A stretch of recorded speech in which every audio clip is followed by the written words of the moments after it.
छोटी सी प्रार्थना करके हम आज का ये क्लास देखेंगे। प्रेमी स्वर्गीय पिता, हम आपको धन्यवाद देते हैं प्रभु जी। प्रभु जी, अभी तक आपने हमें संभाल के सब विषय में आपने जो आपने आपका अनुग्रह हमारे ऊपर दिखाया उसके लिए धन्यवाद प्रभु जी। आज हम अ,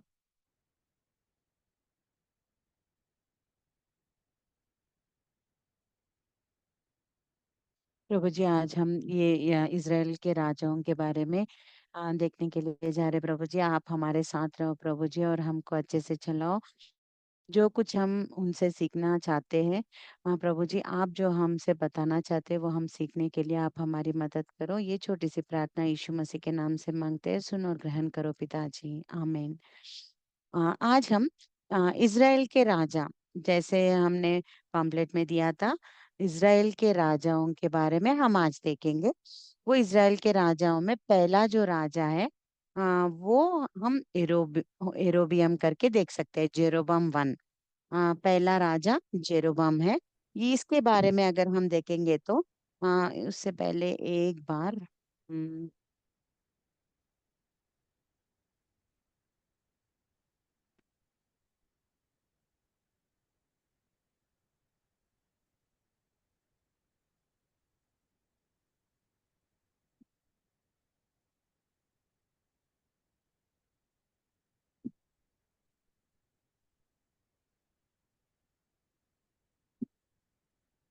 ओके। मैंने जब वो किंगडम डिवाइड हुआ था, पहला शाऊल ने पालन किया, बाद में दाऊद ने पालन किया, राज्य पालन। उसके बाद सोलोमन ने किया था। उसके बाद सोलोमन के बाद दो भाग हो गए, और वो दो भाग में अगर हम देखेंगे तो एक रेहबम, वो कौन है? सोलोमन का बेटा जो है, उसके हाथ में दो दो राज्य, मतलब दो गोत्र एक राज्य हो गया। कौन कौन? यहूदा और बेन्यामीन। और जो 10 गोत्र है ना, उनको हम बोलते हैं इज़राइल करके। वो एरोबम के हाथ में आया था। यहाँ हम देखेंगे तो ये एरोबम कौन है? पहला राजा, डिवाइडेड किंगडम में पहला राजा। जब पूरे सब लोग मिलके थे, तब तक सलोमोन से वो अंत हो गया है। उसके बाद रेहबाम और एरोबाम के टाइम पे वो किंगडम जो है डिवाइड हो गया था। और डिवाइडेड किंगडम में पहला राजा, इज़राइल राजा कौन है? एरोबाम। यहाँ देखेंगे तो एरोबाम कौन है बोलने से, ये सलोमोन का सेवक था पहले। जब सलोमोन था ना, वो वहाँ एक अधिकारी था उसके अंडर। तो उसके बाद क्या होता है, उससे थोड़ा झगड़ा होकर वो इजिप्ट, मिस्र देश चला जाता है। मगर जब सलोमोन मर गया है और उसका जो राज्य उसके बेटे के हाथ में आया है, रेहबम के हाथ में करके उसको पता चला था। और रेहबम के बारे में मैंने एक बात बोला था कि जब रेहबम पालन करने के लिए शुरू किया था, सब लोग, तब तक तो 12 गोत्र एक ही थे ना सोलोमन तक। तो वो लोग आके बोलते थे रेहबम से कि तुम्हारे पिताजी ने तो हमारे ऊपर टैक्स बहुत ज्यादा डाल दिया है, आप थोड़ा कम कर दो करके वो राजा से विनती कर रहे थे। कौन? Rehoboam. He is the son of Solomon, Solomon का बेटे से, सॉलमन के बेटे से। तो वो पूछ रहा था ये क्या बोलता है, ठीक है मैं पूछ के बताऊंगा करके, 3 दिन के बाद आने के लिए बोलते हैं लोगों को। तो वो जाके रेवम जाके, वहां जो काउंसलर्स रहते उसके बाजू में, वो सब लोग जवान काउंसलर्स है, मतलब यंग काउंसलर्स है। उनको जाके क्या करूं अभी मैं, इनको क्या उत्तर दूं बोलने से, वो बोलते हैं तुम बोलो मेरे मेरे पापा से भी मेरा जो ये रहता है ना, बोझ जो रहता है ना, वो बहुत अधिक रहेगा करके बोलो करके बोलता है। तो ये वैसे ही बोलता है। जब तुरंत जब ये उत्तर देता है रेबम, उन सबको बहुत गुस्सा आ जाता है लोगों को कि ऐसा तो नहीं हो सकता है, तो हम राजा जैसे इसको नहीं मानेंगे रेबम को, इसीलिए हमारे लिए और एक राजा को हम खड़े रखेंगे करके वो लोग इतने में देखते रहते हैं कौन है करके। मगर ये सब जो हो रहा है ना, ये परमेश्वर के इच्छा से ही हो रहा है, क्योंकि परमेश्वर ने सलोमन को बोला था कि राज्य भाग हो जाए, दो भाग हो जाएगा करके। तो वो दो भाग होने के लिए ये सब जो कार्य है ना, एक के बाद एक हो रहे थे। तो रहबाम जब इन सबको इनकार कर दिया था, ये लोग ये राजा होने के लिए लायक नहीं है करके ये लोग राजा को ढूंढ रहे थे। इतने में क्या होता है, ये जेरोबम जो है ना, ये मिस्र देश से ये सब पता चलता है कि ओ रेबम ने ऐसा बोला, लोगों को वो पसंद नहीं आया है करके। जब यरोबम को पता चलता है ना, वो यरूशलेम में आ जाता है। मतलब यहाँ ये लोग यहाँ इसराइल लोग कहाँ थे, वहां आ जाता है। वहां आने के बाद एक बार क्या होता है, वो ऐसे ही रोड पर जा रहा था, इतने में उनको एक भविष्य वक्ता एक उसके सामने आके उसका जो ये यरोबाम का जो ड्रेस रहता है ना, ऊपर का शर्ट जो रहता है ना, उसको निकाल के देने के लिए बोलता है। तो ये यरोबाम क्या करता है, वो निकाल के वो नबी के हाथ में, भविष्य वक्ता के हाथ में देता है। तो वो क्या करता है, वो उसको 12 पीसेस बनाता है, वो शर्ट को 12 पीसेस बना के वो बोलता है 10 पीस उसके हाथ में देता है, यरोबाम के हाथ में।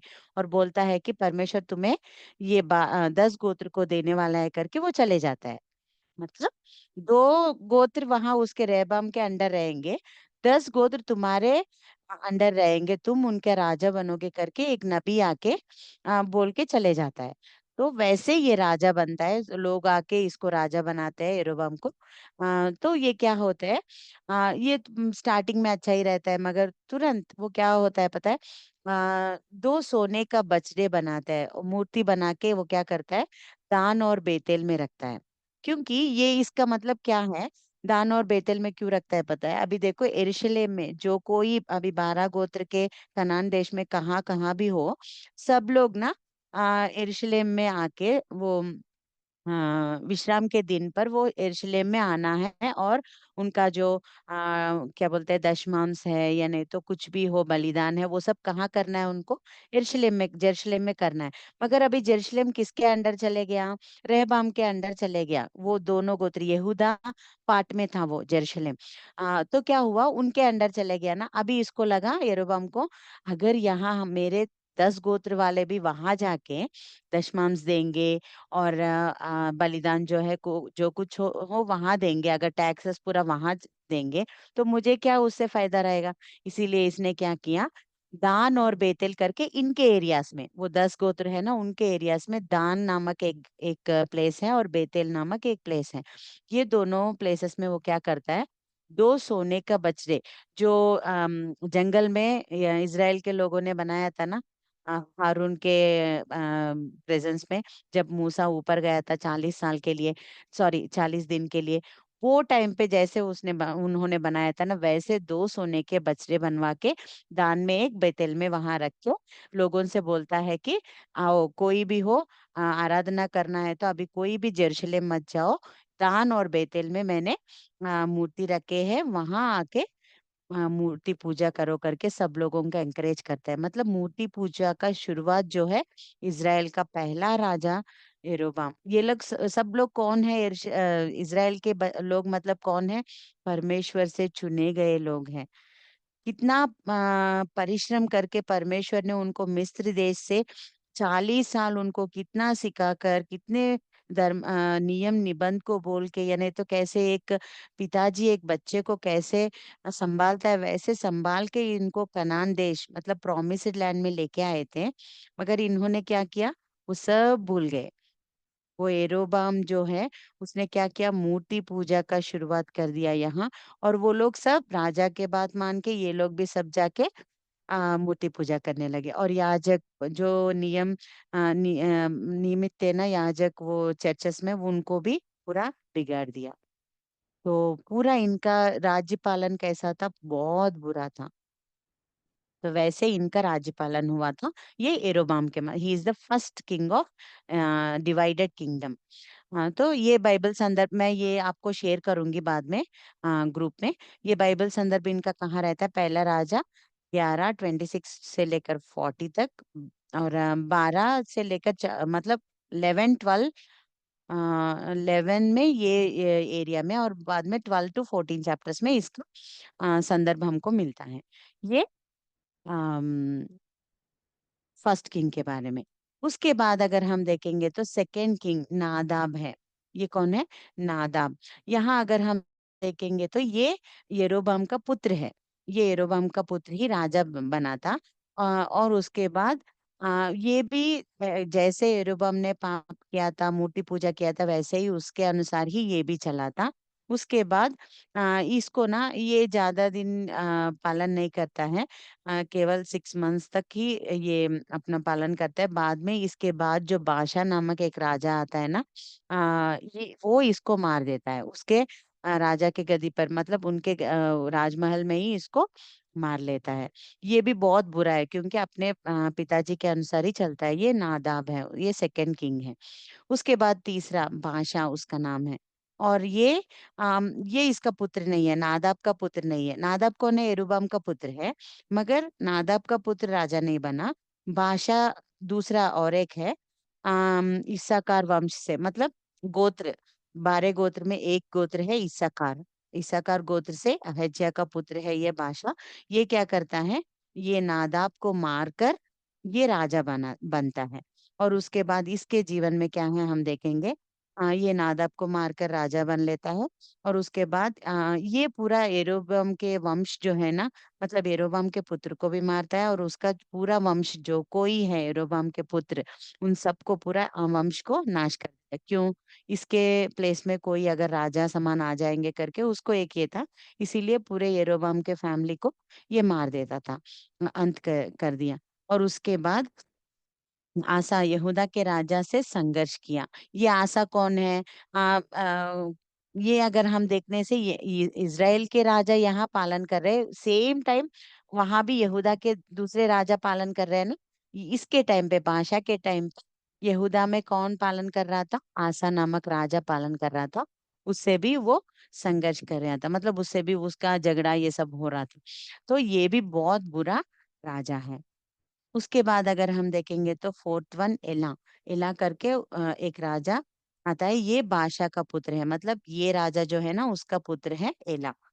और ये इसका भी बहुत छोटा है। इसका भी शासनकाल, मतलब ये राज्यपालन में बहुत कम काल किया था। उसके बाद जिमरी ने जनकर हत्या कर दी। इसके बाद एक आता है जिमरी नामक एक राजा। वो क्या करता है? इसको हत्या करके वो ही अपने आप राजा करके प्रकट कर लेता है। ये भी बहुत बुरा राजा। इसके इनके बारे में बहुत कुछ बोलने के लिए भी कुछ नहीं है, क्योंकि ये सब लोग पूरे 19 लोग भी बुरे राजा ही थे। इसीलिए मैं फास्ट फास्ट जा रही हूँ। हमको यहूदा के राजाओं के बारे में बहुत कुछ मिलता है, क्योंकि उनमें से 8 लोग बहुत अच्छे राजा हैं, और दूसरे लोग तो ऐसे ही इनके जैसे ही बुरे राजा हैं। तो इनके बारे में परमेश्वर ने ज्यादा कुछ भी नहीं लिखवा है। उन्होंने क्या किया है, जस्ट वो सब बुरे हैं करके हम देखते हैं। तो यहाँ इसके बाद एला, एला भी बहुत कम काल वो राज्य पालन करता है। उसके बाद जिम्री नामक एक राजा, एक व्यक्ति आके इनको मार के वो अपने आप राजा प्रकट करता है। मैं यहाँ बाइबल के इसके संदर्भ कहाँ है भी नीचे ये रेफरेंसेस भी दी हूँ, देख लो। उसके बाद हम जिम्री को देखते हैं। ये सिर्फ 7 दिन के लिए राज्य पालन करता है। आ, ये कौन है? अगर हम देखने से एला को मारकर ये क्या करता है, ये एला जो पहला राजा है ना, उसको मारकर ये राजा बनता है, अपने आप को राजा प्रकट करता है। और ये बादशाह के पूरे वंश को नष्ट करता है। ये बादशाह कौन है? एला का, यहाँ ये जो है ना बादशाह, ये राजा के वंश, मतलब एरा भी उसका ही पुत्र है। और इनके पूरे वंश को ये कौन? जिम्री पूरा नष्ट कर देता है, नाश कर देता है। और इसके बाद अम, ये क्या करता है? ये जिमरी क्या करता है पता? अपने आप जाके आत्महत्या कर लेता है। वही अपने राजगृह में वही अपने आप जाके आत्महत्या कर लेता है। ये भी बहुत बुरा राजा है। उसके बाद अगर हम देखेंगे तो उमरी, ये सेना का प्रमुख था। और समरिया का स्थापन की इसने। और उसका ये ना जिमरी, ये पहला जो राजा है ना, उसको हराया था। इसीलिए इसने हराया है करके वो बहुत दुखित होके अपने आप जाके आत्महत्या कर लेता है ये जिमरी। तो ये जिमरी को मारा था। और ये क्या करता है? समरिया, ये इज़राइल में एक प्रमुख स्थान है। तो उसको एक राजधानी बना के वहां से ये पालन करने लगता है। ये बहुत बुरा राजा है उमरी। और उसके बाद इसका जो बेटा है ना, ये उमरी ही बहुत बुरा है। इसका बेटा बाद में राज्य पालन करने में आता है, ये उससे भी बुरा है, आहब। ये आहब के बारे में हम देखने के लिए थोड़ा रहता है, क्योंकि अच्छा नहीं है, बुरा ही है, मगर ज्यादा नियरली हम देखेंगे तो देखो, पहले राजा 16 चैप्टर से लेके 22nd चैप्टर तक हमको आहाब के बारे में, एजिबेल के बारे में आपने सुना ही होगा। एजिबेल उनकी वाइफ है, आहाब राजा का आ, राजा की वाइफ है वो। उसके दुष्टता के लिए बहुत सारा लिखा रहता है। 16 से लेकर 22 चैप्टर्स तक हमको आहाब का पालन के बारे में लिखा रहता है। यहाँ देखने से ये कौन है? उमरी नामक एक महादुष्ट, बहुत बड़ा दुष्ट राजा का बेटा है। और ये समरिया को राजधानी बना के वहां से पालन कर रहा है। ये एजिबेल से विवाह किया। ये एक इजरायली है। आहाब राजा कौन है? इजरायली है, मगर ये एजिबेल को विवाह करता है। वो दूसरे वंश के है। वो एजिबेल कौन है? बाल और आशेरा की पूजा करने वाली है। ठीक है। मोयाबी, वैसे वो एरिया से है। तो बाल और अशेरा देवी की पूजा करने वाली है ये एजबेल। उससे विवाह किया। वो क्या करती है? ये पूरा एजबेल यहाँ पूरे 450 बैल भविष्य नबियों को और अशेरा के नबियों को भी, मतलब ये लोग रहते हैं ना प्रॉफिट्स, बाल प्रॉफिट्स एंड अशेरा प्रॉफिट्स को ये ना सब लोगों को खाना देकर ये पालन पोषण करती है उनका। कौन? एजेबेल। इतना दुष्ट रानी है ये। और सिर्फ वही नहीं, ये इनके टाइम पे, आहाब के टाइम पे, आहाब और एजेबेल जब राज्य पालन कर रहे थे, आहाब सिर्फ नाम के वास्ते वहां रहता है। पूरा पालन जो है एजेबेल ही करती है वहां। हाँ, हमको पता है ये कितना बुरी रानी है करके। वो उनके टाइम पे नबी कौन है पता है? एलिया। एलिया नामक भविष्यवक्ता। वो टाइम पे परमेश्वर उनको ही इस्तेमाल करके आहाब को जाके भविष्यवाणी बोलने के लिए बोलते हैं। वो बहुत बार उनको जाके भविष्यवाणी बोलते हैं कि जाके तुम ऐसे बाल और अशेरा की पूजा कर रहे हो, परमेश्वर तुमको क्षमा नहीं करेंगे, तुम्हें क्या बोलते हैं, दुष्काल देने वाले, वो सब करके बहुत देर से जाके ये उनको भविष्यवाणी बोलता है। मगर फिर भी वो इजेबेल रानी जो है वो बिल्कुल नहीं सुनती है। जब ये एलिया उनसे ये सब बोलता है ना, उनको मारने के लिए देखती है एलिया को। मगर वो जाके दूसरे प्लेस में वो छिप जाता है, वो इनसे डर कर। बाद में वहां परमेश्वर उनका पालन पोषण कैसे किया, हम अभी मैं आगे जाने के बाद आपको एलिया के बारे में भी बताऊंगी, तब हम देखेंगे। तो ये एलिया उनके टाइम पर भविष्यवाणी बोला था। और ये आहाब राजा नाबोत नामक एक, ब्रदर एनी डाउट्स? नहीं नहीं, राजा तक समझ में आ गया सब। Okay sister. या ओके सिस ब्रदर। तो यहाँ देखेंगे तो ये आहाब क्या करता है, नाबोत नामक एक सेवक उनके राज्य में रहता था। वो उनके पास ना अंगूर का खेती था। तो उसको, ये आहाब को वो बहुत पसंद हुआ था कि वो बहुत सुंदर है और मेरे राजमहल के बाजू में ही है, अगर मुझे वो मिल गया तो बहुत अच्छा लगेगा करके उसके ऊपर इसको आशा लगा था। तो वो जाके वो नाबोत को पूछता था, मुझे वो अंगूर का जो खेती है ना मुझे दे दो, ऐसे करके। मगर वो नहीं मानता है, क्योंकि वो उनके जनरेशन से बहुत पहले उनके पिताजी, उनके दादाजी से वहां से आ रहा था वो खेती। वो बोलता है नहीं नहीं, मैं ऐसे नहीं दे सकता। तब उसको बहुत गुस्सा आता है ahab को। और वो जब राजमहल में जाके बहुत गुस्से से बैठता है ना, इजबेल पूछती है क्या हुआ? तो वो बोलता है वो नाबोत ने मुझे वो खेती देने में इनकार कर दिया है करके। तब वो बोलती है तुम आराम से रेस्ट ले लो, मैं वो सब देख लूंगी करके। वो जाके प्लान बना के जो ऐसे क्या बोलते हैं, गलत बात बोलने वाले या नहीं तो झूठ बोलने वाले को बुलाकर वो क्या करती है, ये नाबोत जो है ना राजा के विरुद्ध में और परमेश्वर के विरुद्ध में, वो उसने बहुत बुरे बात बोले है करके उसके ऊपर एक इल्जाम लगा के उनको ना मारने के लिए, पत्थर से मारने के लिए सब लोगों को आज्ञा देती है। तब वो लोग उनके ऊपर ऐसे झूठा इल्जाम लगाते हैं और वो नाबोत को पत्थरों से मारकर उसे वहां फेंक देते हैं। और कुत्ते आकर ना उनका खून जो रहता है ना, नाबोत का खून, वहां वो चखने लगते हैं कुत्ते आकर। तब भविष्यवाणी, परमेश्वर ना भविष्यवाणी एक बोलवाते हैं वहां से। एलिया ही जाके बोलता है यहाँ से कि जहां नाबोत का लहू जो है कुत्ते ने चखा है ना, वहां ही तुम्हारा भी लहू कुत्ते वैसे ही चकेंगे करके उसको भविष्यवाणी बोले थे परमेश्वर ने एलिया के द्वारा। तो वैसे वो जब आके बोले थे, उसके बाद क्या होता है, आहाब और यहोशापात करके यहूदा का राजा एक है, ये दोनों एक बार एक युद्ध में जाते हैं। वो सब मैं यहोशापात के टाइम में बोलूंगी। वो दोनों एक बार मिलकर एक युद्ध में जाते हैं। ये आहाब ना बहुत टैलेंटेड है। ये क्या करता है, तुम ना मेरे राजा जैसे, मतलब इजराइल राजा जैसे तुम ड्रेस पहन लो, मैं यहूदा राजा जैसे ड्रेस पहन लूंगा, क्योंकि ये इजराइल का राजा है ना। मगर वहां किसके ऊपर मेन टारगेट है, इजराइल के राजा के ऊपर था उनका टारगेट, जहां ये युद्ध को जा रहे थे। तो ये बहुत प्रैक्टिसली बोलता है कि यहोशापात को, यहूदा राजा को, तुम मेरे जैसे ड्रेस पहन लो, मैं तुम्हारे जैसे ड्रेस पहन लूंगा करके। तो वहां जाने के बाद क्या होता है, ये कितना भी टैक्टिस प्ले करे, मगर परमेश्वर एक है ना, परमेश्वर क्या करेंगे, वो जो होना है वो ही होने देंगे ना। तो क्या हुआ, एक वो बिना, मतलब वो एक्चुअली उनको मारना नहीं चाहते थे, मगर ऐसे बिना देखे ही वो एरो एक जाके ये आहाब को लग जाता है और वो वही मर जाता है युद्ध में। वो एक्चुअली यहोशापात को मारने के लिए देखता है वहां जाने के बाद, ऐसा वो प्लान करता है। मगर परमेश्वर ने कैसा प्लान किया, जैसे भविष्यवाणी बुलवाया गया था एलिया से, वैसे ही परमेश्वर वहां आहाब का डेथ हो जाता है वो युद्ध में। और उसका खून ना ऐसे ही बहता रहता है वो पानी के सामने। तो वहां जैसे परमेश्वर ने भविष्यवाणी बोला था, वैसे ही कुत्ते आकर उसके खून को, जब वो युद्ध, वो प्लेस में ना उसका खून बह रहा था ऐसे, वो कुत्ते आकर उसको चख रहे थे। तो वैसे परमेश्वर ने जो भविष्यवाणी बोला वो पूरा हुआ था वहां वो युद्ध में। तो ये सब आहाब के बारे में है। उसके बाद ये इजबेल, वो बाल और ऐशर्या के नबियों को वहां पालन पोषण करती है ना।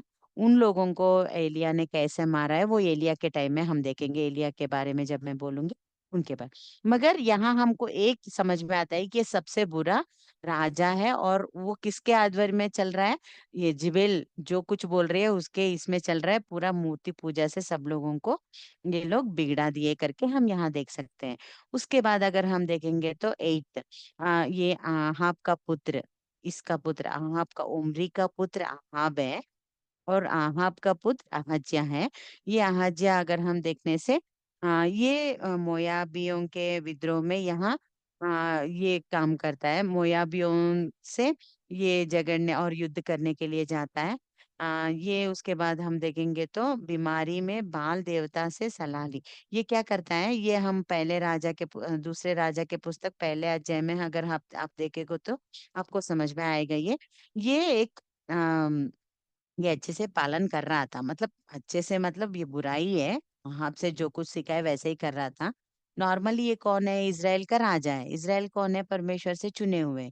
मगर ये क्या करता है, जब इसको एक बीमारी आता है, ये क्या करता है, बाल देवता से, मतलब परमेश्वर है ना, जो कुछ इसको पूछना चाहते हैं, परमेश्वर उनके सामने एलिया नामक भविष्यवक्ता को भी रखे है, वहां जाके पूछ सकता है ना, क्या मैं मर जाऊंगा क्या, मैं ये बीमारी से चंगाई पाऊंगा क्या, ऐसे करके पूछ सकता है ना। उसको पता है ना एक भविष्यवक्ता है करके, फिर भी वो उनके पास नहीं जाता है और परमेश्वर के पास पूछने के लिए नहीं भेजता है। वो बैल के देवता के जो नबी रहते हैं ना, उनके पास जाके एक सेवक को भेजता है कि जाके पूछो कि मैं मरने वाला हूँ क्या, मेरे बीमारी चंगाई होगी क्या करके। तब रास्ते में जब वो उनके सेवक जाते हैं ना, वो बाल देवता के पास, बीच में ना उनको एलिया दिखाई देता है। कहाँ जा रहे हो बोलने से, ऐसे पूछने के लिए, तब बोलता है वो, एलिया बोलता है, जाके तुम्हारे राजा से बोलो, हज्जिया से, कि वो अभी मरने वाला है, उसे चंगाई नहीं मिलने वाला है, वो मरने वाला है करके उससे जाके बोलो करके बोलता है। उसके बाद वो मर जाता है। ये भी बहुत बुरा राजा है अहज्या, वो आहाब का पुत्र है। उसके बाद यहोराम, ये जोराम भी बोलते हैं, जेहोराम भी बोलते हैं इसको, ठीक है। ये ये अहाजिया जो है, आहाब का एक पुत्र है। ये यहोराम जो है आहाब का दूसरा पुत्र, मतलब उनके दो पुत्र में एक अहज्या है, एक यहोराम है। ओके। जब अहज्या मर गया था, यहोराम राजा बनता है। और इसके टाइम पे जो है ना, एलिया तब तक तो उसका जीवन मतलब हो जाता है, वो चले जाता है। बाद में एलीशा, उसका शिष्य जो है एलिया का, वो सेवा, उनका सेवा प्रारंभ होता है वो टाइम पे।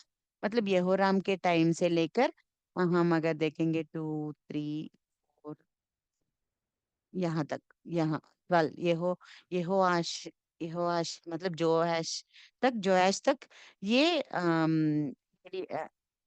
एलीशा का हम सेवकाई देख सकते हैं। तो यहोराम का पालन स्टार्ट हुआ। ये इसके पालन में कौन था भविष्यवक्ता इस्राएल में? एलीशा था। और ये भी मूर्ति पूजा का जारी किया, सब लोगों को मूर्ति पूजा करवाने में बहुत बिगड़ा दिया लोगों को। उसके बाद इसको ना, येहू नामक इसके बाद में जो राजा बनता है ना, येहू इसको मार देता है। इसको मार के ये राजा बनता है येहू जाके। एक्चुअली येहू को परमेश्वर ही बोलते हैं कि मतलब उसको भविष्यवाणी आता है येहू को कि जाके तुम जाके यहोराम को मार दो करके। आप अगर पढ़ोगे दूसरे राजा 3 से लेकर 9 अध्याय तक, वहां एक एक बार येहू ना, सब ऐसे बड़े लोग ऐसे ये लोग सब बैठे रहते हैं वहां। एलीशा का सेवक जो है वो जाके बोलता है कि जाओ, तुमको परमेश्वर ने एक टास्क दिया है, यहू को बोलता है कि तुम जाके यहोराम को मारना है, उसको मारना है करके। वो ही परमेश्वर ही उनको टास्क देते हैं यहू को। मगर ये कुछ अच्छा है क्या? यहू आके यहोराम को मार के वो राजा बनता है, नेक्स्ट राजा, 10वां राजा कौन है? यहू है। मगर ये कुछ अच्छा है क्या? नहीं, ये भी बहुत बुरा है करके हम देख सकते हैं। स्टार्टिंग में वो थोड़ा अच्छा दिखता था, मगर बाद में वो बुरा बन गया करके उसके हिस्ट्री में हम देख सकते हैं। ये निमशी के वंश से है येहू। और यहाँ देखने से ये समरिया से पालन किया। और ये वहाब के पूरे वंश को, नॉट ओनली यहोराम को ही नहीं, केवल पूरे उसके वंश में जो कोई उनके पुत्र है उन सब सारे लोगों को ये नाश कर देता है, नष्ट कर देता है, उनको मार देता है। और ये पहले वो, मैं वही बोल रही हूँ ना, स्टार्टिंग में उसका अच्छा ही था करके बाल की पूजा जो है ना वो बंद करवा दिया। बाल की पूजा, आशेरा की पूजा कौन करवाना स्टार्ट किए वहां? ये इजबेल रानी जो है ना, वहां प्रॉफिट्स को वो पालन पोषण करते हुए ये पूजा बहुत करवाती थी ना। तो येहू आके क्या करता है स्टार्टिंग में, पूरा बाल का जो पूजा है वो पूरा बंद कर देता है। बाल मतलब एक मूर्ति पूजा, उनके टाइम में बहुत सारे मूर्ति थे, उनमें से एक बाल, ठीक है, उनकी पूजा बंद करवा दिया। मगर एरोबाम के पापों को छोड़ा नहीं। यहाँ अगर हम देखने से, बाल की पूजा तो बंद करवा दिया, मतलब अच्छा ही है। मगर फिर भी यरोबाम ने जो मूर्ति पूजा स्टार्ट किया, सिर्फ एक ही उसने बंद किया है, बाल का पूजा। मगर दूसरे पूरे पाप यरोबाम ने जो शुरू किया है, ये राज्य पालन में स्टार्टिंग यरोबाम है ना राजा इनका इसराइल का, उसने जो शुरू किया है वो पापों को ये छोड़ा नहीं, वो तो उसका अनुसार चल रहा कर रहा ही है। तो ऐसे ये भी बहुत बुरा हो गया मतलब स्टार्टिंग में थोड़ा अच्छा था, मगर जो परमेश्वर ने नहीं भूले वो पापों को करवाते हुए ये भी बुरा हो गया था। उसके बाद अगर हम देखने से यहोआहाज करके एक राजा है। वो येहू का पुत्र, ये जो पहला हमने देखा है ना, ये येहू का पुत्र कौन है? यहोआहाज, यहोआहाज। उसका येहू का पुत्र है। और ये आराम के हाथों बार बार पराजय, मतलब यह परमेश्वर इनको बोलता है कि उनके ऊपर युद्ध में मत जाओ करके, वहां के नबियों से, फिर भी ये क्या करता है, उनके ऊपर युद्ध में जाता है, आरामियों के राजा के ऊपर वो युद्ध में जाता है, मगर पराजय हो जाता है। और परमेश्वर से प्रार्थना करता है, पर फिर पापों में लौट जाता है। वो युद्ध में हमेशा पराजय होता रहता है ना, तो एक बार परमेश्वर से प्रार्थना भी करता है कि परमेश्वर मुझे हेल्प कर दो करके। मगर वो ना अपने मन से सुधरा नहीं है, सिर्फ वो टाइम पे उसको विजय, वो युद्ध में उसको विजय आना था, इसीलिए वो प्रार्थना किया बस। मगर वो पाप में, वो पापों से ही भरा था। तो वो भी बुरा राजा है करके हम देख सकते हैं। इसीलिए एक भी राजा अच्छा नहीं है, यहाँ हम सब देख रहे हैं ना इनको। तो उसके बाद यहोयाहाज के बाद उसका पुत्र जो है यहो आशा ये राजा बनता है। तो ये इनके टाइम पे एलीशा जो भविष्यवक्ता था ना, उनके समय पे वो राजा था। और ये यहूदा के टाइम में अमस्या करके एक राजा है, मतलब इनका कॉन्टेम्पररी। ये यहाँ यहोआशा यहाँ पालन कर रहा है। यहूदा में कौन? अमस्या करके, अमज्या, वो पालन कर रहा था वो राजा। ये क्या करता है, ये जाके यहोआशा वो अमस्या नामक राजा को, यहूदा के राजा को हराया था युद्ध करके। तो ये भी बुरा राजा है करके हम देख सकते हैं। उसके बाद एरोबाम 2। पहला यरोबम 2 करके इसको नाम क्यों आया बोलने से, पहला राजा यरोबम है ना, इसीलिए ये कंफ्यूज नहीं होने के लिए यरोबम 2 है ये। तो ये कौन है, यहोआशा, ये पहला राजा जो हमने अभी पढ़ा है ना, उसका ही पुत्र है। और ये इज़राइल के सीमा को बहुत विस्तार, मतलब extended the territory of Jerusalem, Israel का जो टेरिटरी पूरे रहते हैं ना, वो विस्तार करता है, सीमा को वो विस्तार करता है। उसके बाद इसके टाइम पे कौन कौन भविष्यवक्ता है बोलने से, जोएल, आमोस, होशे, होशिया, योवेल, आमोस। हम प्रोफेटिक बुक्स में देखते हैं ना, जोएल का बुक, आमोस और होशिया, ये तीनों भविष्यवक्ता इनके टाइम पे ही है भविष्यवक्ता। ये यहोआशा के पुत्र यरोबाम 2 जो पालन कर रहा था ना, वो टाइम पे जोएल, आमोस और होशे वो टाइम पे पालन किए थे। ये भी बुरा राजा है। उसके बाद अगर हम देखने से जकरिया, ये प्रॉफिट नहीं है, ये जकरिया उनका नाम है, ठीक है, ये राजा का नाम है। हम कंफ्यूज मत हो, क्योंकि प्रॉफिटिक बुक भी है जकरिया करके, वो नहीं है। इनके नाम ना, ये लोग सब इज़राइल के लोग हैं ना, तो उनके नाम अभी यरोबाम आया, दूसरे बार भी यरोबाम आया, जकरिया आएगा, प्रॉफिट में भी जकरिया है, ऐसे रहेगा। ठीक है, सो कंफ्यूज मत हो। ये सिर्फ जकरिया नामक के राजा जो है ना, ये एरोबाम का, मतलब ये सेकंड एरोबाम 2 है ना, उनका द्वितीय पुत्र, दूसरा पुत्र है। तो ये राजा बना, ये केवल 6 महीने के लिए ही राज्य किया था। और इसको ना उसके बाद शल्लूम करके एक राजा आया, वो इसकी हत्या करके वो राजा बन जाता है। ये भी बुरा राजा है। उसके बाद शल्लूम राजा बनना, अगर हम देखेंगे तो याबेश का पुत्र है ये शल्लुम, और जकरिया की हत्या की गद्दी ली। जकरिया कौन है, ये पहला राजा, उससे भी पहला राजा है ना, उसको इसकी हत्या करके ये राजा बन लेता है। और ये मनहेम ने इसको मार डाला। मनहेम कौन है, इसके बाद राजा बनता है वो, इसको मारकर वो राजा बनता है।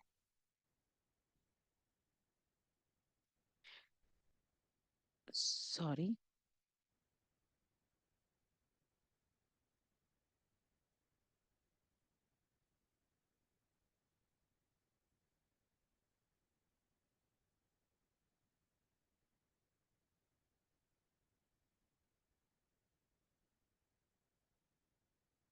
1 मिनट। तो ये जकरिया, शल्लूम ने इसको हत्या किया, और उसके बाद अगर हम देखेंगे तो ये शल्लूम को,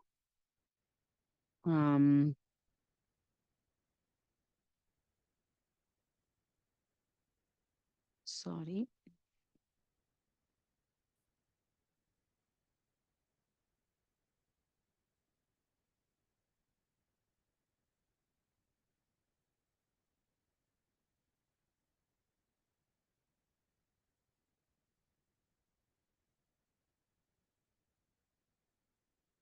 ओके, सबको दिखाई दे रहा है ना अभी? यस सिस्टर, ओके, ये खोला हुआ ओके। दिख रहा है। मनाहेम। हाँ, मनहेम, यस ब्रदर।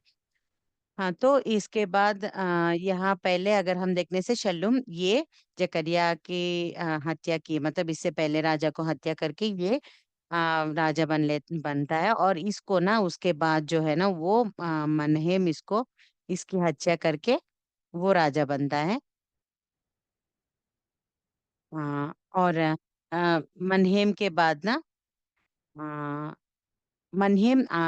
ये मनहेम राजा बनता है। और अत्याचार और करों की वसूली, यहाँ अगर हम देखने से ये राजा बहुत बुरा है।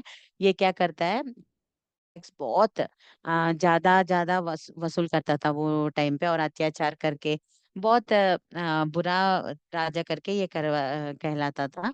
और ये ना, ये ऐसे कर वसूल करके अश्शूर राजा को कर टैक्स पे करने लगता है।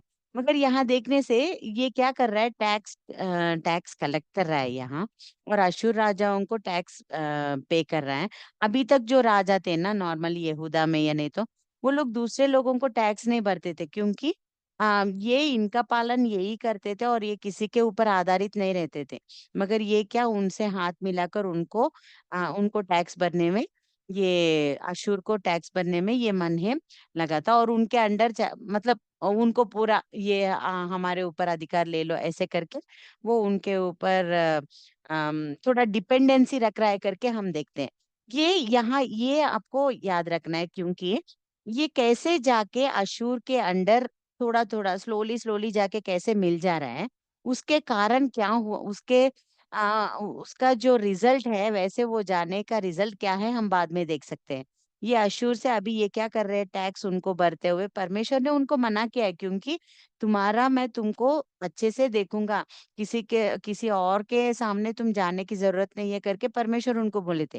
मगर ये क्या कर रहे हैं, मनहेम जाके अशूर राजा को टैक्स भर रहा था और उनको उनके ऊपर डिपेंड हो रहा था ये।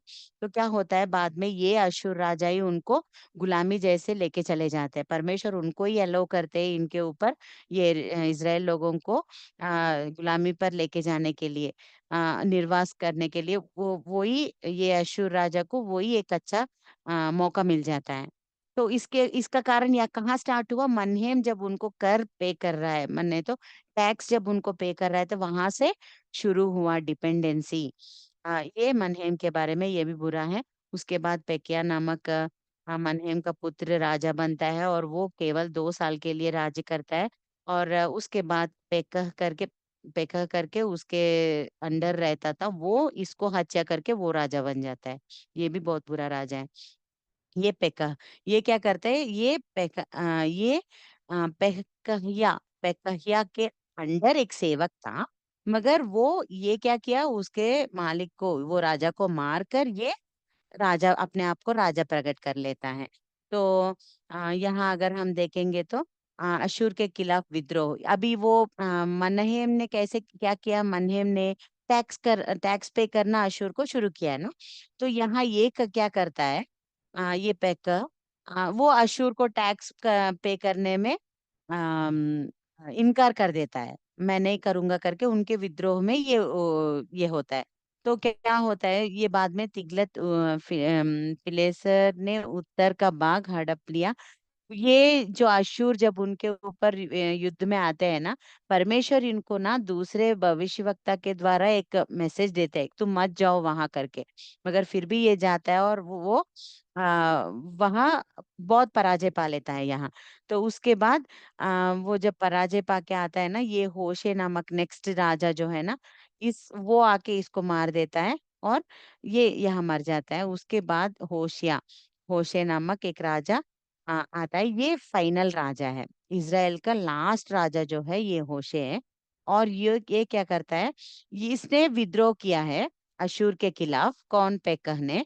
तो ये क्या करता है, उनको कर देना मतलब टैक्स पे करना बंद कर देता है होशे। तो अभी क्या होता है, और ये अशूर को टैक्स देना बंद करके मिस्र देश से मतलब इजिप्ट वालों से ये सहायता मांगता है। मगर परमेश्वर उनको इनकार करते हैं, वहां से मत मांगो करके। मगर ये क्या क्या करता है, उनसे हेल्प मांगता है। और यहाँ वो उनके साथ मतलब उनसे इन्वॉल्व हुआ है या नहीं तो उनसे हाथ मिलाया करके जब अशुर लोगों को पता चलता है, वो लोग आके इनके ऊपर दंड यात्रा करना और इन लोगों को मारना, समरिया को गिरा देना। और 3 साल के बाद 3 साल तक ये सब युद्ध करते रहते हैं अशूर का राजा आके, क्योंकि ये जो होशे है ना मिस्र देश से हाथ मिलाया करके जब उनको पता चलता है, वो आके इनको मारना, उनसे युद्ध करना, ये सब एक एक करके वो गिरा देते हैं। समरिया एक प्रमुख स्थान है ना उनके एरिया में, तो उसको गिरा देते हैं पहले, और 3 साल तक ऐसे छोटे छोटे युद्ध करते हो। 3 साल में पूरा इज़राइल का जो एरिया से पूरा नष्ट कर देते हैं। और यहाँ यहाँ तक ना उत्तर राज्य समाप्त हो जाते हैं। ये नॉर्थ नॉर्थ एरिया है इज़राइल का कंट्री। और वो जो मैंने बोला था यहूदा के राजा वो सब पालन करे थे ना, वो साउथ है। ठीक है। तो यहाँ यहाँ से ना उत्तर का राज्य पूरा समाप्त हो जाता है होशे के टाइम पे। अशूर का राजा आके इन सबको मार के पूरा नष्ट करके यहाँ के सब लोगों को, इज़राइल के सब लोगों को गुलामी में लेके जाते हैं। ये 722 BC में होता है। कब? 722 बीसी में। ये टाइम में अगर हम देखेंगे तो ये भी बहुत बुरा राजा है, और इनके साथ वो अशूर राजा के साथ ये भी गुलामी में चले जाता है। यहाँ एक बात मैं बोलना चाहती हूँ आपको, ये जब 722 बीसी, मतलब स्टार्टिंग एरोबाम पहले वाला जो है ना, फर्स्ट किंग है ना, वहां से लेकर इनका बुराई क्या था, क्यों परमेश्वर को इनके ऊपर गुस्सा आया था, मेन कारण क्या था, आपको कुछ समझ में आया क्या? मेन कारण क्यों इनके ऊपर परमेश्वर को गुस्सा आया, और इनको क्यों परमेश्वर ने गुलामी जैसे बेच दिया है अशुर राजा के पास? कुछ मेन पाप। मूर्ति पूजा, बाल यस, मूर्ति की पूजा। Yes brother. मूर्ति पूजा, वो बाल और अशेरा माता का पूजा करवाने लगे थे। बीच में थोड़े लोग बंद कर रहे हैं, फिर से मतलब थोड़ा ऐसे निकालने जैसे लग रहे हैं, फिर भी वो लोग मूर्ति पूजा में लगे थे, और अत्याचार, और लोगों को परमेश्वर के विरुद्ध में काम करवा रहे थे, और पूरा चर्च को, और नहीं तो क्या बोल सकते हैं, याजकों को, लेवियों को, सबको निकाल दिए, कुछ मतलब परमेश्वर के बात, या नहीं तो परमेश्वर की आराधना, उनका बात ही कहीं इजराइल लोगों में सुनाई नहीं दे रहा था। तो परमेश्वर ने कुछ उनको बोला नहीं क्या, कि सुधर लो, मैं तुमको नष्ट नहीं करूंगा, ऐसे करके उनको भविष्यवाणी कभी भी नहीं बोले क्या? इसमें अभी हमने 19 राजाओं को देखा, इसमें कहीं हम भविष्यवाणी देखे है क्या, सुधर लो करके, जिनसे परमेश्वर ने बोला है? एलिया बोलता है ये, वो को, वो यस जो ब्रदर। मिस्त्री है ना। एलिया जाके इतना डेरली बोलता है यजेबेल और आहाब से, कि हाँ, अगर एकदम। तुम नहीं सुधरोगे तो परमेश्वर कितना नष्ट करने वाले हैं, ऐसे करके कितने सारे भविष्यवाणी बोलते हैं। और मैंने यहाँ आपको थोड़े भविष्यवक्ता के बारे में, प्रॉफिट्स के बारे में यहाँ बताया ना, यरोबाम 2 में जोएल, आमोस, होशिया, इनके काल में ना, हम अगर वो प्रॉफिटिक बुक्स भी पढ़ेंगे ना, मतलब अभी बाद में ये राजाओं के बाद होने के बाद मैं प्रॉफिटिक बुक्स बाद में जब करवाऊंगी, बोलूंगी ना, तब जोएल प्रॉफिटिक बुक में, आमोस में, होशे में हम यही देखते हैं कि परमेश्वर उनको कितने बार चांसेस दे रहे हैं, सुधर लो, मैं तुमको क्षमा कर दूंगा, तुम्हारे पापों से तुम पश्चाताप करो, मैं तुमको बचाऊंगा और तुम्हारा रक्षा करूंगा, उद्धार दूंगा करके। फिर भी मतलब देखो, एलिया ने बोला, एलिशा ने बोला, योएल ने बोला, आमोस ने बोला, होशे ने बोला, इतने सारे भविष्य वक्ताओं को परमेश्वर ने इज़राइल राजाओं के पास भेजकर उनको भविष्यवाणी बुलवाया, मगर फिर भी वो लोग बदले ही नहीं। इसलिए परमेश्वर को गुस्सा आकर ये, अगर देखो, एक नहीं तो एक भी राजा अच्छा होता तो परमेश्वर सोचते थे कि इनको रखेंगे, नहीं तो वो राजा अच्छा नहीं है, वो क्या कर रहे थे, वो दुष्ट है, बुरे हैं, और लोगों को भी उन्होंने क्या कर दिया, बुरा बना दिया। उनमें से एक भी राजा अच्छा नहीं है, और पूरे प्रजा में भी एक भी अच्छा नहीं है। परमेश्वर, अगर देखो पहले से भी हम देखेंगे तो परमेश्वर का सिस्टम कैसा रहता है। जब नूह के टाइम पे परमेश्वर को सबके ऊपर गुस्सा आया था, इन सबको मैं नाश कर दूंगा करके, जब परमेश्वर सोच रहे थे, वो सोचे कोई है क्या, मैं इनको बचाने के लिए कोई एक नीतिमान, या नहीं तो अच्छे मेरे दृष्टि में चलने वाले कोई है क्या करके देख रहे थे ना, वो टाइम पे कौन दिखाई दिया परमेश्वर को? नूह दिखाई दिया। इसीलिए परमेश्वर ने उनको बचाया है। वैसे बाद में अगर हम देखेंगे तो बहुत बार, अभी सोदोम और गोमोरा को जब नाश करने वाले थे, वहां किसको? लूत और उनके फैमिली को परमेश्वर ने बचाया, अब्राहम के कारण। वैसे हम देखेंगे तो बहुत बार परमेश्वर, अभी इजराइल लोगों को भी जंगल में वो कितना परमेश्वर के विरुद्ध में काम कर रहे थे, मूसा एक है उनके बीच में खड़े रह के प्रार्थना करने के लिए, परमेश्वर इनको बचाओ करके, उनके कारण परमेश्वर ने क्या किया, उनको बचा दिया। मगर ये टाइम पे, ये 722 बीसी में परमेश्वर इतने मौके दिए, इतने भविष्यवक्ता को भेजे उनके पास, तुम सुधर लो, मैं तुमको क्षमा करूंगा, बोलने पर भी एक राजा भी नहीं सुना, एक प्रजा भी, मतलब एक भी अच्छा मानव ही परमेश्वर को दिखाई नहीं दिए थे। तो परमेश्वर ने सोचे नहीं, अभी इनका अंत होना ही चाहिए, क्योंकि ये लोग सुधरेंगे नहीं। क्योंकि परमेश्वर को उनका भविष्य पता है ना, ये लोग सुधरेंगे है तो, क्योंकि यहूदा के बारे में जब मैं बताऊंगी कल, आपको बोलूंगी उनको क्यों बचाया है परमेश्वर ने बोलने से, उनमें थोड़े अच्छे लोग थे और अच्छे राजा भी थे। इसीलिए उनके कारण परमेश्वर ने उनको बचाया। मगर यहाँ इज़राइल में एक भी अच्छे नहीं थे, जिसके कारण परमेश्वर उनको बचाने के लिए। तो इसीलिए परमेश्वर सोचे इनको समाप्त करना है। यहाँ अश्शूर के राजा के हाथ में इनको दे देते हैं और उसके बाद उत्तर राज्य समाप्त हो जाता है 722 बीसी में अश्शूर राजा के हाथ में। उसके बाद याद रखो, उसके बाद ये इज़राइल का नाम भी सुनाई नहीं देता। बाद में अगर हम न्यू टेस्टमेंट में इज़राइल, यहूदा ऐसे सुनते हैं ना, वो किनके बारे में पता है? यहूदा के 2 गोत्र है ना, यहूदा और बेन्यामीन, वो दोनों के बारे में ही हम सुनते हैं। कहीं भी देखो, मलाकी के बाद हम कहीं भी देखेंगे ये इज़राइल नाम नाम आने से, इज़राइल या यहूदा बोलने से, यहूदा वंश, इज़राइल वंश बोलने से वो कौन है? यहूदा और बेन्यामीन के वंश, मतलब यहूदा जाति ही है। इनके कोई भी नाम, एक भी नाम किसी को सुनाई भी नहीं दिया, क्योंकि ऐसे परमेश्वर ने उनका समाप्त कर दिया है 722 बीसी में। ठीक है? तो ये इज़राइल के राजाओं के बारे में है। एक भी राजा अच्छा नहीं है, सब लोग मूर्ति पूजा करते हुए लोगों को भी मूर्ति पूजा करवाने में बिगड़ा दिए थे। उसके बाद अगर हम देखेंगे तो 70 मैंने अभी बोला है ना, उत्तर राज्य का अंत 722 बीसी में हुआ है। समरिया अश्शूर द्वारा नष्ट हो गए और इज़राइल के लोग बंदी बनाकर ले जाए गए। किसके हाथ में? अश्शूर के राजा के। बाद में मिश्रित जातियों इस क्षेत्र में बसाई गई। मतलब ये जो अभी उनके एरिया से, यहाँ से इन सब लोगों को गुलामी जैसे लेके गया अश्शूर राजा यहाँ से इज़राइल लोगों को। मगर यहाँ कैसे हो गया इनका एरिया पूरा? बहुत सारे मोयाबी, अम्मोनी, अमोरिया, ये बहुत सारे लोग हैं ना, वो लोग सब मिश्रित जातियाँ यहाँ रहने लगे। मगर एक्चुअली ये एरिया कौन-सा था? परमेश्वर इज़राइल लोगों को दिया हुआ प्रॉमिस्ड लैंड था। मगर उनके पापों के अनुसार क्या हो गया वो? मिश्रित जातियों का निवास स्थान बन गया। देखो, परमेश्वर ने जो आशीष दिया है उनको, अपने आप, अपने हाथों से ही उन्होंने बिगड़ा लिया है। वो हम इस उत्तर राज्य से सीख सकते हैं कि परमेश्वर हमेशा आशीष देने के लिए तैयार रहते हैं, मगर किसके कारण हम वो नहीं ले ले पाते हैं? हमारे हाथों से ही हम बिगड़ा लेते हैं। अगर बीच में भी परमेश्वर बहुत सारे मौका देते हैं, अगर बीच में सुधर लो करके परमेश्वर, जब भी परमेश्वर उनके वचन के द्वारा या नहीं तो कैसे ऐसे बात कर रहे हैं, तो अगर हम सुनेंगे तो क्या हो जाएगा? हम परिवर्तन मतलब पश्चाताप करेंगे तो परमेश्वर क्षमा करके हमको फिर से एक आशा देंगे। नहीं तो ये उत्तर राज्य इज़राइल लोगों का क्या हुआ वैसा ही हो जाएगा। प्रॉमिस लैंड क्या हो गया? मिश्रित जातियों का निवास स्थान बन गया है। परमेश्वर कितना दुःख हुए थे ये टाइम पे। उसके बाद 10 खोए हुए गोत्र की अवधारण यही से, मतलब वहाँ वहाँ से वो 10 गोत्र कहीं भी सुनाई नहीं देते हैं।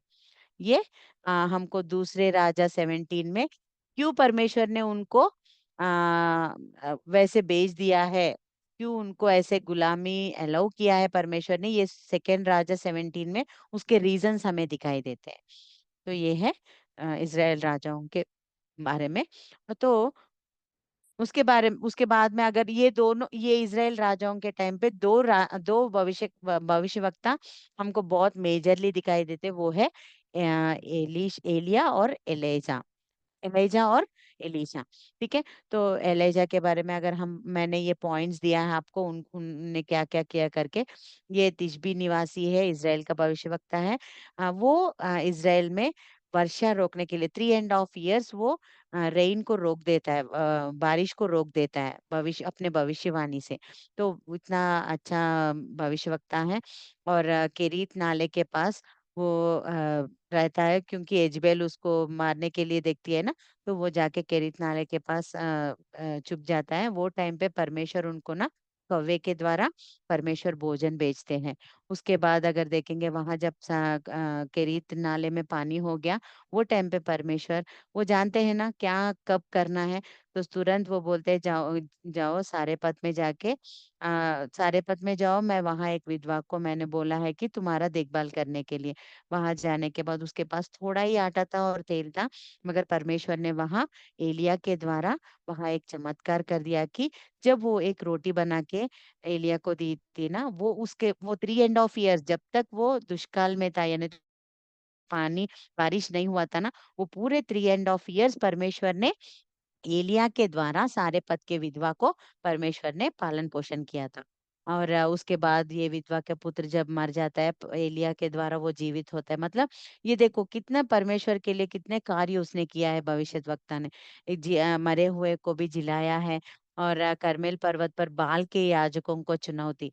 ये इजबेल बाल याजकों को पोषण कर रही है। मैंने बोला था ना अशेरा और बाल याजकों का पालन पोषण। तो वो ये एक बार चैलेंज करता है, आओ अगर तुम्हारा परमेश्वर करेक्ट है या मेरे परमेश्वर जिंदा है हम देखेंगे, करके कर्मेल पर्वत पर बुलाता है उनको।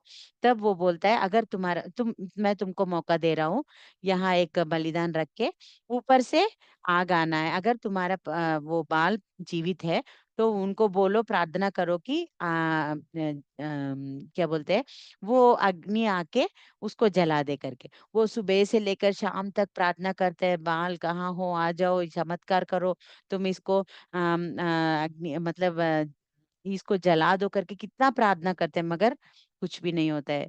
उसके बाद जब एलिया प्रार्थना करता है, परमेश्वर यहाँ तुम जीवित हो करके, जब इनको मालूम चलना है करके छोटा सा प्रार्थना करता है, तुरंत आकाश से वो अग्नि आके क्या करता है, उसको जला देता है। तो यहाँ देखने से वैसे ये चैलेंज में ये स्ट्रांग हो जाता था। पूरे 450 बाल याजकों को वहां मार देता है ये एलिया। तब इज़ेबेल को बहुत गुस्सा आके इसको मारने के लिए देखती है। तो क्या होता है बाद में देखो, बाल के याजकों का वध करता है ना 8 पॉइंट। उसके बाद वर्षा वापस ही आना, मतलब बारिश वापस आना। और उसके बाद इज़ेबेल जब जानती है कि बाल के याजकों को 450 लोगों को एलिय्याह ने मार दिया है करके, वो उसको मारने में लगे रहती है। मतलब उसको ढूँढो, कहाँ है एलिय्याह, मुझे मेरे पास लेके आओ, मुझे उसको मारना है करके बोलती है। उससे डरकर वो भाग जाता है। वहाँ जब वो डर कर भाग जाता है ना, तब परमेश्वर से वो होरे पर्वत के पास उनका मुलाकात, मतलब परमेश्वर उनको फिर से एनकरेज करते हैं, तुम चलो, मैं तुम्हारा और भी ज्यादा सफर है आगे करके, ऐसे परमेश्वर उनसे बोलना और आगे फिर से बढ़ना। उसके बाद एलीशा से मिलना, उसको ये उत्तराधिकारी, मतलब उसके बाद एक भविष्यवक्ता जैसे उनको अनॉइंट करना हम देख सकते हैं। और नाबोत की अंगूरी बारी, मैंने अहाब के टाइम पे बोला था ना, वो भविष्यवाणी बोलना, अम, एलिय्याह ही बोलता है ना वो भविष्यवाणी। उसके बाद विरुद्ध भविष्यवाणी, अहाब और यजेबेल के विरुद्ध भविष्यवाणी बोलता है। उसके बाद क्या होता है, एलीशा को जब वो अनॉइंट करता है कि नेक्स्ट भविष्यवक्ता करके, वो उनके साथ जाता है एलीशा, एलिय्याह के साथ। और वो यॉर्दन पार करता है, मतलब यॉर्दन को 2 भाग करवाता है। इसके जो कार्य एलिय्याह ने किया था उसमें एक है यरदन का पार करना, मतलब 2 भाग करके पार करना। तो उसके बाद वो क्या होता है, आग के रथ आके उनको स्वर्ग में लेके चले जाते हैं। वो जीवित ही चले जाता है एलिय्याह, आग के रथ से स्वर्गारोहण होना। और उसके बाद एलीशा द्वारा जो मतलब उनका जो उनके ऊपर जो ब्लैंकेट रहता था ना, वो एलीशा के ऊपर डालता था। और बाद में हम एलिय्याह को कब देख सकते हैं, न्यू टेस्टमेंट में अगर मत्ती सुसमाचार में हम देखेंगे तो मसीह के रूपांतरण के टाइम पे वो मोसेस और मूसा और एलिय्याह का वहाँ प्रकट होना हम देखते हैं। और उसके बाद अंतिम समय में वापसी की भविष्यवाणी में भी हम एलिय्याह के बारे में देखते हैं। ये है एलिय्याह के बारे में। और एलिय्याह से भी ज़्यादा एलीशा ने बहुत सारे कार्य किए। एलीशा कौन है? अगर हम देखेंगे तो मैं ये उनके बारे में अच्छे सा नोट्स भी आपको दे दूँगी, उसमें पूरे ये सब मैं ग्रुप में शेयर करूँगी, आप लोग अच्छे से पढ़ लो। तो नेक्स्ट एलीशा का सेवकाई, यहाँ तक हम कंप्लीट कर देंगे। एलीशा का सेवकाई अगर हम देखेंगे तो एलिय्याह के बाद नेक्स्ट उसका शिष्य जो है वो उत्तराधिकारी बनता है, मतलब उसके प्लेस में भविष्यवक्ता बनता है। दोहारी आत्मिक शक्ति की याचना, वो एलिय्याह जब चले जाता है ना, स्वर्गारोहण हो जाता है ना, तब वो पूछता है तुमको क्या चाहिए? तब वो बोलता है तुम्हें जो आत्मा है ना, तुमने जो परमेश्वर के आत्मा से काम किया है ना अभी तक, उसमें 2 गुना मुझे चाहिए। दोहारी आत्मा, तो वो मुझे चाहिए करके जब पूछता है वो एलिय्याह, उसे वो बोलता है कि अगर मैं जब चले जा रहा हूँ तुमको दिखाई दिया मैं, तब तो तुमने जो मांगा है वो तुमको मिलेगा। अगर तुमको दिखाई नहीं दिया मैं, तो तुम्हारा इच्छा जो है वो पूरा नहीं हो सकता है बोलता है, मगर वो जब स्वर्गारोहण हो रहा था वो सब ये देख पाता है एलिशा। तब वो दो गुना आत्मा जो है इसके ऊपर आता है। वो यॉर्दन पार करके एलिशा और एलिया गए थे ना, वो एलिया तो चले गया, स्वर्गारोहण हो गया, अभी यॉर्दन पार करके इसको फिर से पीछे आना है ना एलिशा को। जब तब क्या करता है, वो जो ब्लैंकेट उसने दिया था ना उसको जब ऐसे यॉर्दन पर मारता है ना छोगे से, जब वो मारता है ना वो दो भाग हो जाता है यर्दन भी। तो उसके बाद वैसे दो गुना आत्मा से परमेश्वर एलीशा को भरना। एक बार जब वो जाता है, वो उसका सेवकाई शुरू हो गया है एलीशा का। एक बार एरीहो नामक एक टाउन था, वहां जब गया था, वो लोग पूछते हैं हमारे जल पूरा ना, वहाँ हमारा जल जो है ना वो पानी पूरा अशुद्ध बन गया है। तुम कुछ तो करो ना, यहाँ सब लोग बीमारी पीड़ित हो जा रहे हैं, ऐसे करके जब उनको पूछते हैं, ये एलिशा क्या करता है, जाके नमक और एक एक बाउल में नमक लेके आओ करके बोलता है। जब वो लोग लेके आते हैं ना, वो जाके वो पानी में डालता है, तब वो पानी पूरा शुद्ध हो जाता है और बहुत सुंदर और अच्छे से हो जाते हैं। तो ये उन्होंने जो पहला पहला जो है यरदन नदी को दो भाग ना विभाजन करना, पहला इनका सेवकाई में स्टार्टिंग। उसके बाद एरीहो का जल को शुद्ध करना। बाद में जब वो आता है, जब वो रास्ते में जाता है, बच्चे उसके ऊपर ना उनको चिढ़ाते रहते हैं। तब वो क्या करता है, बालू बालू बेर्स रहते हैं ना, वो बालू के द्वारा उनको दंड देता है वो बच्चों को, वो हम देख सकते हैं। और मोयाब के विरुद्ध में भविष्यवाणी बोलना। विधवा के तेल, वो एक बार विधवा एक आके उनके पास बोलती है कि मेरे पति मर गए हैं और उन्होंने बहुत कर्जा किया है, वो सब कैसे चुकाना है हमें समझ में नहीं आ रहा है, ऐसे करके वो मर जाना चाहती है। तब वो बोलता है तुम्हारे पास क्या है करके पूछते हैं, वो बोलती है वो तेल बनने वाले ये जो रहते हैं ना, वो है वो बॉल्स है करके वो जब बोलती है, वो सब लेके और तुम्हारे पड़ोसी से भी वो लेके आके रखो, ऐसे करके बोल के उनमें तेल से भरो करके बोलते हैं। वो जब भरते रहता है पूरे कितने बॉल्स तेल से बड़े बर्तन, कितने बर्तन वो तेल से भर जाते हैं, कितने उनके पास थे वो सब तेल से भर जाते हैं। वैसे वो बेचकर वो अपना जो कर्जा है ना, उनके पति ने जो किया वो कर्जा पूरा चुकाती है वो विधवा। वो जो चमत्कार है एलीशा से ही होता है। उसके बाद शुनेमी नामक एक स्त्री। आ ब्रदर। या इधर ये ये विधवा को जो हेल्प करता है हाँ अलीशा, ब्रदर। हाँ इसको ब्रदर। वो तेल देता है। और एलिया भी जब वो 3.5 साल का बारिश में आता है, जब वो एलाइजा, सारे पत विधवा, yes brother. That is also same चमत्कार उधर भी है ना। हाँ सेम तो वो चमत्कार उधर भी है, वो रोटी और उसको तेल थोड़ा ही है करके बोलती है ना ब्रदर। तो हाँ। पूरा 3.5 years के लिए उसके पास कुछ भी कमी नहीं रहता है, वैसे उनका पोषण होता है। Yes, yes, like same same like. Near about same. हाँ यस ब्रदर। ओके। हाँ ये विधवा का तेल का चमत्कार। और उसके बाद शुनेमी नामक एक प्लेस में एक स्त्री रहती है। वो जब एलीशा हमेशा वहां आते जाते रहते हैं ना उनके सेवकाई में, वो जब इनको देखती है वो बोलती है ये बड़ा अच्छा सेवक है। वो उसको पहले देख रही है ये क्या सच्चे है, मतलब ये बहुत सारे अभी गलत लोग भी आ जा रहे हैं ना, ये क्या अच्छे है या नहीं, तो परमेश्वर में ये सच्चे काम कर रहे हैं क्या नहीं करके इनका पहला टेस्ट किया था उन्होंने। तो उनको पता चला है कि ये सच में परमेश्वर का भविष्यवक्ता है करके उनको जब मालूम चला, उनके पति से पूछकर ये शूने स्त्री क्या करती है, उनको एक रूम ऊपर बनाने के लिए वो पूछती है। तब वो बनाते हैं। और जब भी एलिशा इनके गांव आते हैं, शूनेम आते हैं, वो वहां रहने लगते हैं। तो एक बार क्या होता है, एलिशा पूछता है इनको क्या नीड है, इनको क्या चाहिए, जब पूछता है वो बोलती है मुझे कुछ चाहिए। मतलब यहाँ देखो ये शुनेमी स्त्री ना, उसको कुछ फायदा होने के लिए वो ये सेवक का उपचार नहीं कर रही है यहाँ। जब एलीशा पूछता है क्या चाहिए तुम्हें, वो बोलते हैं मुझे तो कुछ जरूरत नहीं है, मुझे तो सब कुछ है, मेरे पूरे मेहमान मेरे रिश्तेदार सब यहाँ ही है। हम अच्छे फैमिली के हैं, मुझे तो कुछ ज़रूरत नहीं है। मगर उनको बहुत साल हो गए शादी होकर, उनके पति बूढ़ेपन में भी है, फिर भी उनको कौन है, बच्चे नहीं थे। वो पूछ सकती है क्योंकि ये परमेश्वर के सेवक है, ये अगर बोलेंगे तो मुझे हो जाएँगे करके। मगर वो कुछ तो फ़ायदा चाहकर वो उसकी उनकी सेवा या नहीं तो उपचार नहीं किए थे। तो वो बात उनको बहुत अच्छा लगता है एलीशा को, और वो बिना पूछे ही वो शूनेमी स्त्री को एक परमेश्वर से एक वादा देते हैं कि तुमको नेक्स्ट ईयर तक तुम्हारे गोद में एक बच्चा पुत्र पैदा होगा करके। वैसे ही उसको एक पुत्र पैदा होना, जब बाद में पुत्र पैदा थोड़े साल होने के बाद क्या होता है, एक बार वो जो बच्चा जो पैदा हुआ था ना वो मर जाता है। तब वो क्या होता है, वो एलीशा से जाके पूछती है, मैंने पूछा है क्या आपको पुत्र देने के लिए, मगर क्यों ऐसे हुआ करके बोलने से, वो जो रूम उन्होंने ऊपर दिया था ना, वहाँ उसको सुला के वो एलीशा को बुलाने के लिए जाती है। तो जब एलीशा आया था वहाँ, उसके ऊपर ऐसे सोता है और उसके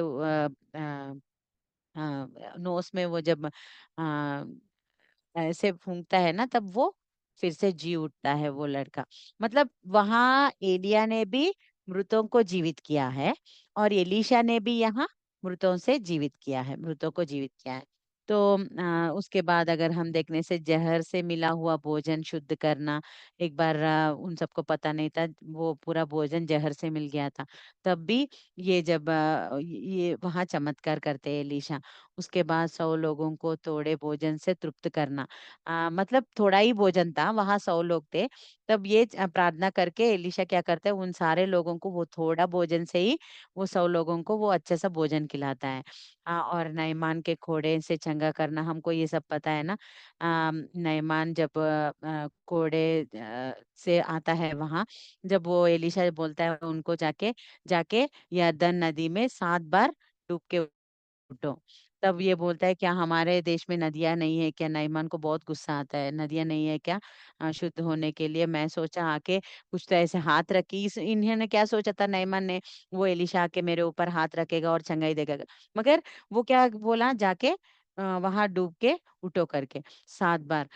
तो पहले उसको गुस्सा आता है, मगर नईमान के सेना जो उनमें से एक बोलता है, चलो अभी उन्होंने कुछ नहीं पूछा है ना हमको, वो जो बोल रहा है वो कर सकते हैं ना, ऐसे करके जब बोलते हैं, नयमान जाके यरदन में 7 बार डूब के उठता है, तब वो कोड़े से चंगाई पाता है।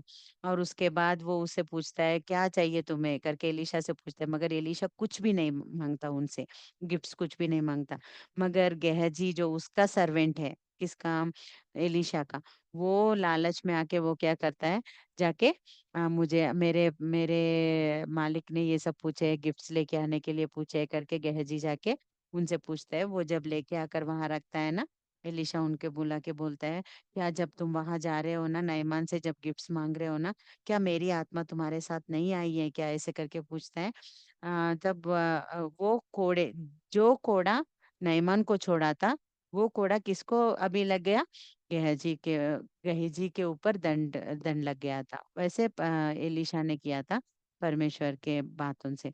तो उसके बाद कुल्हाड़ी का पानी में तैरना, और उसे कैसे निकाले वो हम देख सकते हैं। दूध की आंखें खोलना, मतलब वहाँ जो गेहजी रहता था उसके पास, वो जब सुबह सुबह उठ के आके देखता तो बहुत सारे सेना उनके बाजू में था, किनको एलीशा को पकड़ के लेके आने के लिए वो एक राजा ने उनको आज्ञा दिया था। जब वो पूरा ऐसे उसको घेर लिए थे, पूरे एलीशा के पूरे राउंड राउंड किए थे, तब वो जब उनके पास सेवक जो है वो डर रहा था, ऐसा हो गया है देखो करके। तब एलीशा प्रार्थना करता है कि परमेश्वर, इनका इनका जो आंख है ना वो खोलो, ताकि ये आपने जो सेना हमारे बाजू में रखा है ना, वो देख पाए करके। जब प्रार्थना करता है, आग का सेना उनके बाजू में है करके वो देख पाता है वो दूत।